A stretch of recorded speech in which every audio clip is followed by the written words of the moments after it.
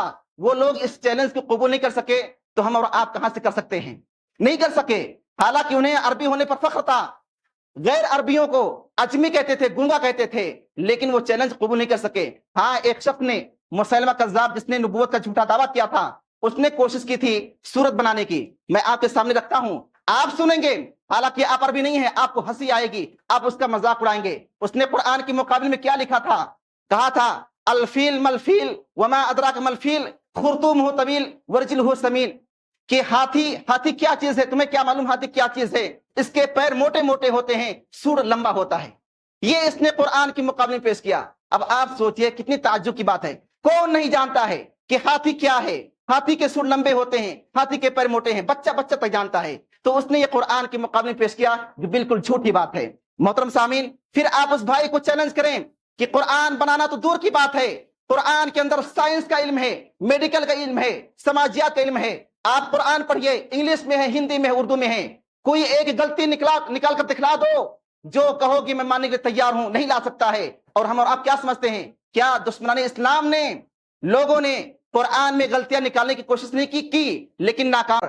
اور کینیڈا کے مشہور معروف سائنسداں وگیانک ولیم کیتھ مور, بہت بڑے وگیانک تھے. سن 1980 کے اندر کنگ سعود عبدالعزیز یونیورسٹی میں ایک بہت بڑا کانفرنس ہوا. بڑے بڑے لوگوں کو دعوت دی گئی, ان کو بھی دعوت دی گئی. جب قرآن کریم کی یہ آیت تلاوت کی گئی, جس کا مفہوم یہ ہے کہ بچہ ماں کے پیٹ میں کیسے بنتا ہے, پہلے وہ نطفے کی شکل میں ہوتا ہے, پھر جمع ہوا خون بنتا ہے, پھر اس سے گوشت کا لوتھڑا بنتا ہے, پھر اس سے ہڈی بنتی ہے, پھر اللہ تعالیٰ اس پر گوشت چڑھاتا ہے. جب ڈاکٹر ولیم نے سنا تو حیران و پریشان. کہا آج جس بات تک سائنس پہنچی ہے, قرآن نے 1400 سال پہلے بتلا دیا ہے. اتنا متاثر ہوا کہ اپنے ملک آیا, اور پھر قرآن پڑھنے لگا, اور مسلمان ہو گیا. اور یہ کوئی معمولی آدمی نہیں تھا. کینیڈا نے, انگلینڈ نے, امریکہ نے اس کی خدمت پر اسے ایوارڈ سے نوازا تھا. تو میرے بھائیوں, کتنے ایسے واقعات ہیں, کتنے ایسے غیر مسلموں نے قرآن میں غلطیاں نکالنے کی کوشش کی, وہ مسلمان ہو گئے. تو غیر مسلمان ہو رہے ہیں قرآن پڑھ کر, قرآن سمجھ کر, اور ہم مسلمان گمراہ ہو رہے ہیں. کیوں؟ قرآن سے دوری اپنا کر کے. میرے بھائیوں, قرآن پڑھو, چاہے کوئی عالم ہو یا غیر عالم ہو, قرآن پڑھیے, ترجمے کے ساتھ پڑھیے, تفسیر کے ساتھ پڑھیے. جب تک نہیں پڑھیں گے ہدایت نہیں مل سکتی ہے, تب تک یہ امت گمراہ رہے گی. ہم کہتے ہیں قرآن پڑھنا مشکل ہے. اللہ نے کہا وَلَقَدْ يَسَّرْنَا الذِّكْرَ, وَلَقَدْ يَسَّرْنَا الْقُرْآنَ, ہم نے قرآن کو آسان بنایا ہے. لیکن ہم قرآن کو مشکل سمجھتے ہیں. دنیا کا مشکل سے مشکل کام ہم کر لیتے ہیں, آسان ہوتا ہے, لیکن قرآن پڑھنا ہمارے لیے مشکل ہے. کیوں؟ ہم نے ذہن میں بیٹھا لیا ہے کہ قرآن مشکل ہے. مشکل نہیں ہے میرے بھائیوں, اللہ نے کہا کہ آسان ہے. اس لیے ہر ایک کو چاہیے قرآن پڑھیں, چاہے ایک لائن پڑھیں ترجمے کے ساتھ پڑھیں، تفسیر کے ساتھ پڑھیں۔ تو میرے بھائیوں، خلاصے کلام یہ ہے کہ یہ جو ہمارا اسلام ہے جو سچا ہے، حق ہے، اس میں کوئی شک نہیں ہے، یہ اللہ کی طرف سے آیا ہوا ہے، اور ثبوت کیا ہے؟ یہ قرآن۔ تو قرآن کو پڑھا کرو۔ اور دوسری بات میرے بھائیوں، نماز چھوڑنا بند کرو، ورنہ اگر اسی حالت میں وفات ہوگی تو پھر کیا ہوگا؟ میں آخری بات بالکل عرض کرنا چاہتا ہوں میرے بھائیوں، ہم سب کا وقت آئے گا، ہم سب کا جنازہ گھر سے اٹھے گا۔ جب جنازہ اٹھتا ہے تو حدیث میں کیا آتا ہے؟ اذا اذیت الجنازۃ فاحتملها الرجال على اعناقهم۔ جب جنازہ اٹھتا ہے اور لوگ اسے اپنے کندھوں پر رکھتے ہیں، فَإِنْ كَانَتْ صَالِحَةً، اگر وہ مردہ نیک ہوتا ہے تو کہتا ہے قدمونی قدمونی، مجھے جلدی لے چلو جلدی لے چلو۔ وَإِنْ كَانَتْ غَيْرَ صَالِحَةٍ، لیکن اگر وہ نیک نہیں ہوتا ہے، قالت لأهلها يا ويلها أين تذهبون، تو وہ چیخ مارتا ہے کہ ہائے افسوس، تم مجھے کہاں لے جا رہے ہو، میں نے کچھ بھی عمل نہیں کیا۔ اور اس چیخ و پکار کو ہر کوئی سنتا ہے سوائے انسان و جنات کے۔ تو میرے بھائیوں، وہ دن بہت قریب ہے، دور نہیں ہے، ہر آنے والا دن قریب ہوتا ہے، اس لیے سچے دل سے توبہ کرو جو بھی غلطی ہوئی ہے، اور نماز کی پابندی کرو۔ اور میں ماؤں بہنوں سے کہوں گا، آپ کی ذمہ داری ہے کہ اپنے شوہروں کو، اپنے بچوں کو نماز کے لیے جگائیں، نماز کے لیے بھیجیں۔ اللہ سے دعا کرتے ہیں کہ اللہ تعالیٰ ہم سب کو برابر نماز پڑھنے کی توفیق دے۔ اللہ تعالیٰ ہم سب کو نمازوں سے محبت پیدا کرنے کی توفیق دے۔ الہ العالمین ہم سب کو جنت الفردوس میں داخل ہونے کی توفیق دے۔ الہ العالمین ہم سب کو عذاب قبر سے، عذاب جہنم سے بچا لے۔ الہ العالمین ہم سب کو اپنی رحمت سے بلا حساب و کتاب جنت میں داخل کر دے۔ الہ العالمین جو پریشان حال ہیں، مصیبت زدہ ہیں، اللہ ان کی پریشانیوں کو دور کر دے۔ جو بیمار ہیں انہیں شفا کلی عطا فرما۔ الہ العالمین جو قبروں میں مدفون ہیں، اللہ اپنی رحمت سے انہیں جنت الفردوس میں جگہ دے، ان کے قبروں کو نور سے بھر دے، ان کے درجات کو بلند فرما۔ الہ العالمین جب تک ہم سب کو اس دنیا کے اندر باقی رکھ، اسلام پر باقی رکھ، خاتمہ ہو تو ایمان پر ہو۔ ربنا تقبل منا انك انت السميع العليم وتب علينا انك انت التواب الرحيم برحمتك يا ارحم الراحمين۔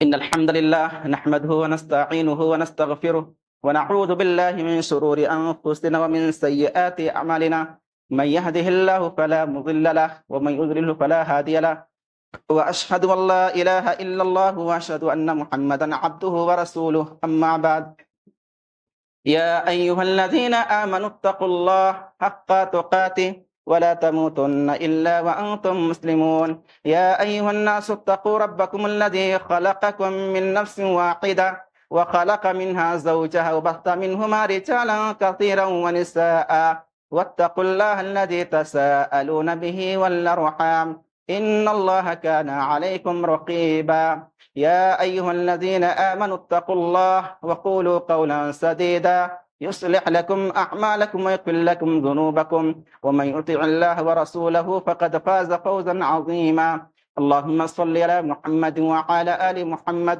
كما صليت على ابراهيم وعلى ال ابراهيم انك حميد مجيد، اللهم بارك على محمد وعلى ال محمد كما باركت على ابراهيم وعلى ال ابراهيم انك حميد مجيد، عباد الله رحمكم الله، ان الله يأمركم بالعدل والاحسان وايتاء ذي القربى وينهى عن الفحشاء والمنكر والبغي يعظكم لعلكم تذكرون، اذكروا الله يذكركم وادعوه يستجب لكم، ولذكر الله تعالى اعلى واولى واكبر،